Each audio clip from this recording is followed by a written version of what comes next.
What's up, family? It is Sage with Spirit Trek, and I'm here to discuss my awakening process, the phases that I went to get to where I am at today. Let's talk about it.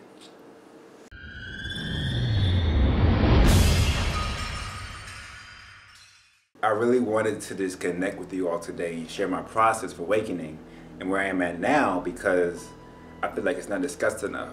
We often see people in a really great state who share their information and knowledge and wisdom with others, but we don't really see the process that they went through to understand that they were not always there. I was not always here. I was not always confident enough to share how I'm sharing today. And that's very important to know. So let's get into it. So let me see, freshman year of college is when it really began. So around 6 years ago or so. And I had always been a deep thinker, somebody who was into this knowledge and asking deep questions and trying to figure things out. But my mind was more so about black consciousness, black empowerment, civil rights, so I was big on Malcolm X, Martin Luther King, Marcus Garvey, the Black Panthers. I was in that kind of field. And also big into humanitarian things as well, like human rights, fairness, justice. So that was my field in high school and going into college.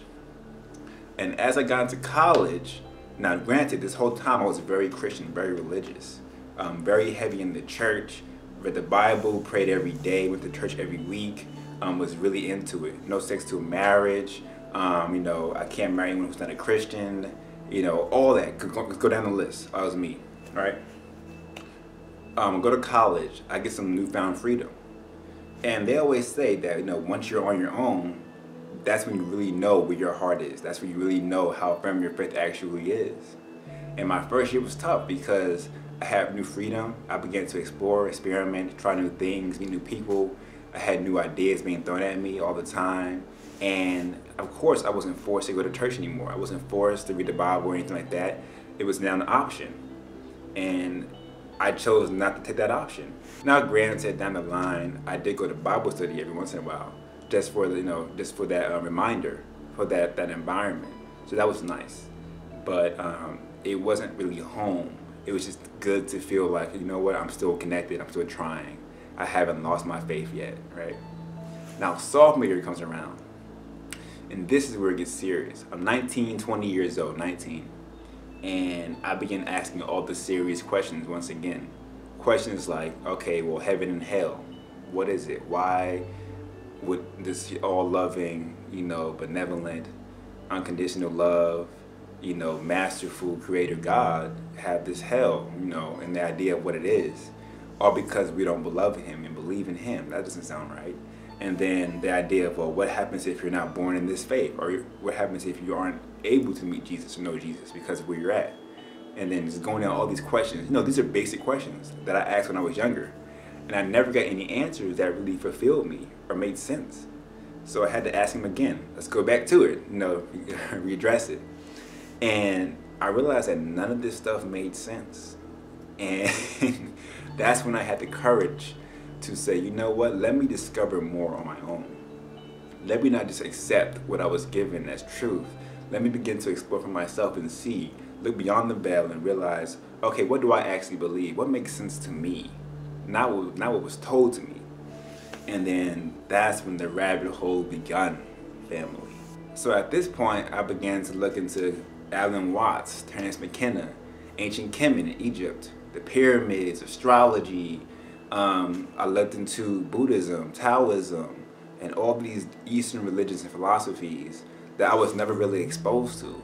Because as I was taught and as I was perceiving it, Buddhism and Taoism and all these things that deal with meditation and yoga and these philosophies, they were against the Christian faith. They were not for us. They were going to hell too, and so I stayed away from it.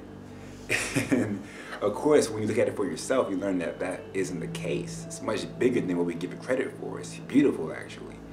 So that went on for a while. And really, it never stops. Once you go down the rabbit hole, it kind of just keeps going and going because there's so much information out there, right? And so after a while, I got into conspiracy. That was my next phase.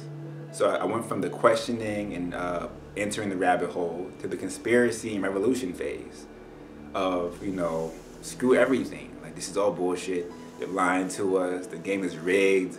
Illuminati this, you know, the Anunnaki that, the reptilians, and, you know, just going in that whole system, finding all the flaws, finding the 9/11 conspiracies and the Federal Reserve, and you watch Zeitgeist, and it goes down that path. And it's very interesting what happens when you're in that vortex, because yes, you're learning a lot about the world and what's happening, but you're also being pulled into it very heavily. So when I was in that field, although I learned a lot, I didn't feel good because it was a very negative and dense field. And so I encourage everyone who's very into conspiracy, into that realm, to be careful with your energy, because although you might be against it, you're still focusing on it, and now it enters into your reality. So after a while, I had to kind of say, you know what, that was cool. I learned what I need to learn, and I have enough.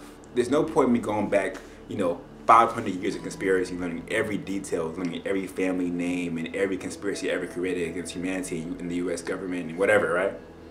Because at the end of the day, I'm still here, and I couldn't change that. I got all worked up and angry about what I couldn't change. So I said, okay, what can I change? What can I improve? What can I fix? What is in my power and grasp at this moment? And the answer was my life. And that's where my next phase began. The self-growth, self-improvement phase. And this shifted everything. And this never ends either. And what happened was I began to question, okay, well, obviously I want to be happier, be more at peace, stress-free. I want to be healthier, have better relationships, have better skills.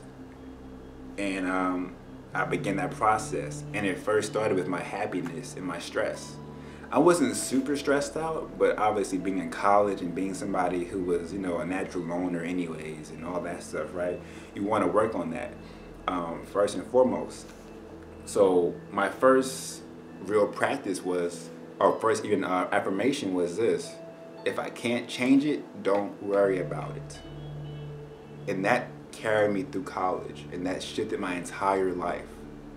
What happened was, well, if some crap happened to me and I didn't like it, can I fix it? No. Okay, then don't worry about it. Can I change it? Yes. Okay, how can I fix it? Okay, fix it. Now it's not worried about it anymore. And so that was the process. And it really changed my life because it gave me the power that I was missing. It put me in control of my reaction. So there were times where, like, I might even fail a class or had like a really bad, you know, experience somewhere in college, and I was just like this. Okay. And I had no emotion towards it. I had no attachment anymore because I realized, well, it happened. Too bad. What can I do? Nothing? Too bad. And I kept my peace. I kept my inner well-being.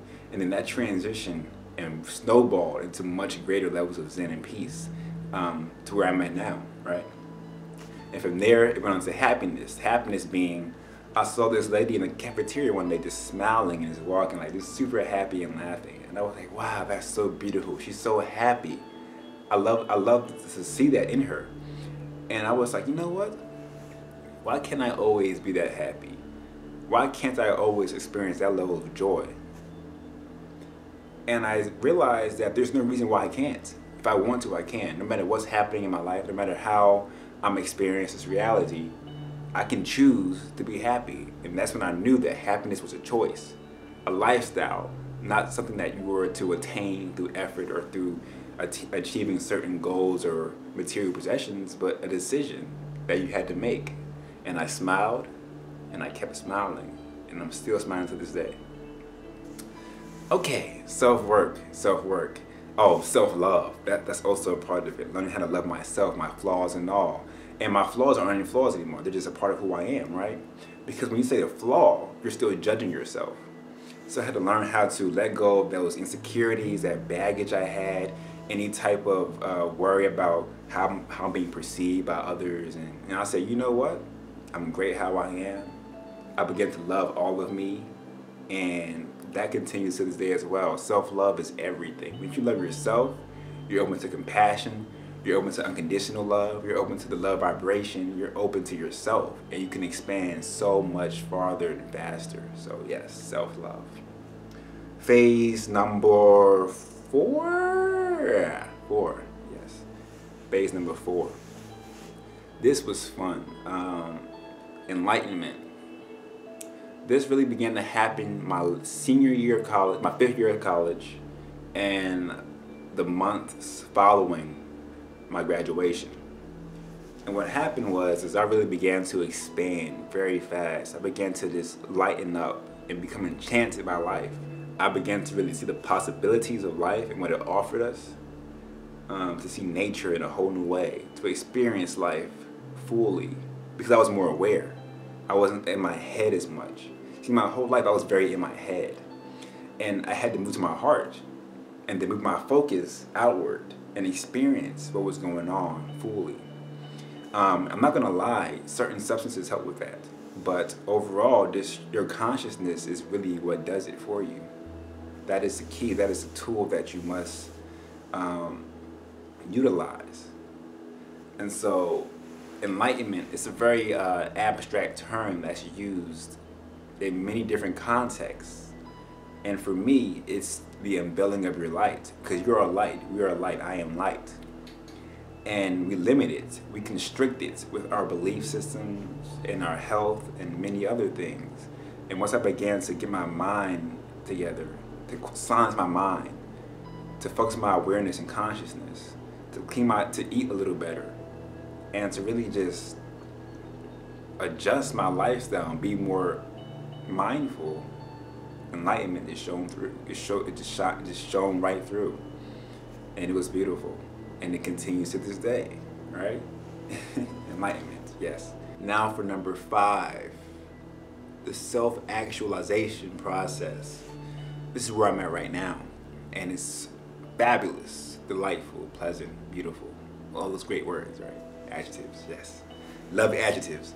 And it's me just finding ways to enhance my being in a quantum way, quantum evolution. Figuring out, okay, who is it that I am truly, and how can I bring into existence as much of that as possible. Actualization, to actualize my potential. And it's fun, and it's never ending, and it's beautiful because I get to experience the results of my work. Whenever I have a breakthrough, my life is now changed, and I have a better experience of life, a better way of being and living. And I think it's the most rewarding practice to do. Self-improvement is so rewarding because your life is improved. Like, come on, that's so great. So yeah, that's where I'm at right now. It began with like my health, you know. At the time I was a full meat eater, cheese, candy, snacks, whatever. And I cut out red meat, and I cut out a lot of my candy and junk food first. After a while, now I'm a vegan. I had, you know, my cleanses and fasting and all that good stuff to help with my health. I'm actually cleansing right now. On my last day on my cleanse. Lost some weight, but we're gonna get it right back. But yeah, so the health. I began to dive back into my studies again, very heavily, learning more information. Not because I really needed to know it so much, but because I wanted to share and help other people. And the more that I learned, the easier I could convey my truths. Because I had new paradigms, new ways of expressing it. And that's also a part of my process of actualization. I'm a Life Path 9, which is based on completion, humanitarian work, connecting with others and really bridging those gaps, helping others to have a better life, to really give back into the world, which is what I'm doing. And a heart's desire and a soul urge 7, which is into spirituality, intuition, divine things, intellect. And that's what I love to learn and do. So it really made sense to me and who I was. And so for me to learn that information and to get back to you was a part of my life path, of my mission on this earth. So these days, I put so much time into new content, new speakers, new teachings, new ways of thinking and being, because I want to not just help myself, but help you better as well. To relate to you and to be able to give you a message that is potent and can impact and change your very vibration and being, right? So that was important to my process. And I continue down this road, exploring, expanding, experiencing as much as possible, trying to manifest my inner reality into my outer reality. Because inside, I feel great. I mean, zen, happiness, right? And now it's just a matter of getting my external to match my internal. And it's getting there naturally, right? Because it's all reflection of self. So as I cultivate who I am, this around me begins to shine and glimmer and glisten with hope and life and transition and transformation. And that's how it works. So those were my 5 stages of awakening. My 5 stages of my spiritual process. 1, questioning the rabbit hole. Who are you? As they asked Alice.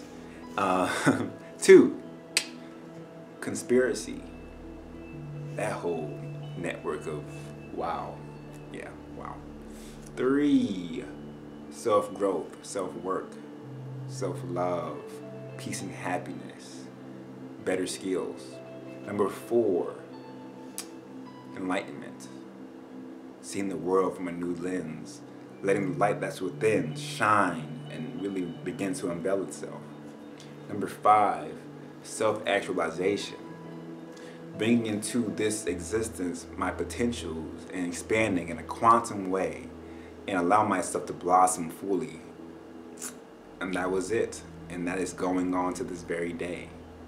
So with that being said, thank you for watching. Let me know where you're at in your process. I would love to know. It's a beautiful ride we're on, family. It's a beautiful ride. The path less traveled, the left-hand path. The lit path. So subscribe to my channel. Have a new site, spirittrek.com.